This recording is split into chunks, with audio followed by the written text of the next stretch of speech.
аз съм Ванеса и искам да си направя един летен грим и зато и ще дойде една гримьорка и тя ще ми направи един летен грим. За щастие е моята братовчетка и няма да ми вземе пари. Да започваме! Да, и започваме. Здравейте, аз казвам Габриела. Да. Не желая да се показвам лицето. Мисля да започваме, защото ще отнеме много време. Да, първо мислиш такова, нали? Да, разбира се. Искам да кажа, че аз по принцип може да се каже, че не съм голяма, разбира се. Но се занимавам доста с грим, даже съм гримирала и мои близки, и мои неблизки. Така че нека да започваме за този грим. Ще използвам топли цветове, разбира се, защото е летен.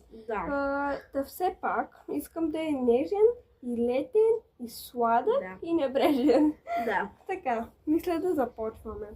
На теб фондите ни и така че нататък четки метки? Не знам. Не трябва, защото кожата ми е деликатетна и не трябва да имам фончутен.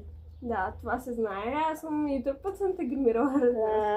Сега мисля да започваме. Опа, виждам се.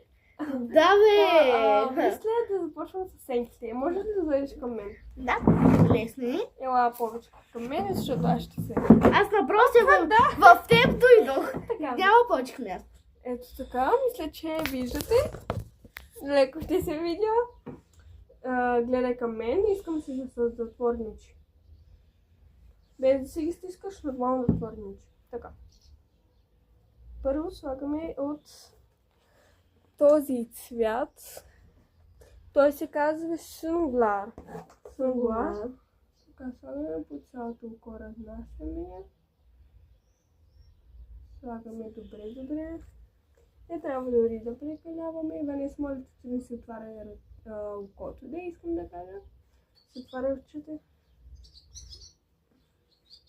Казвам, че не слагай много, моля се. Да, знам. Защото знаеш, трябва да ходя, нали в Слънчев бряг ще ходя. Очите, да. Да, ще ходя в Слънчев бряг. Да, чух. Така са там, гледай на там. И си стискай очите.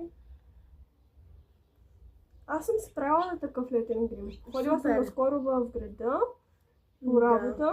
Да, може да кажа нещо на хората. Да.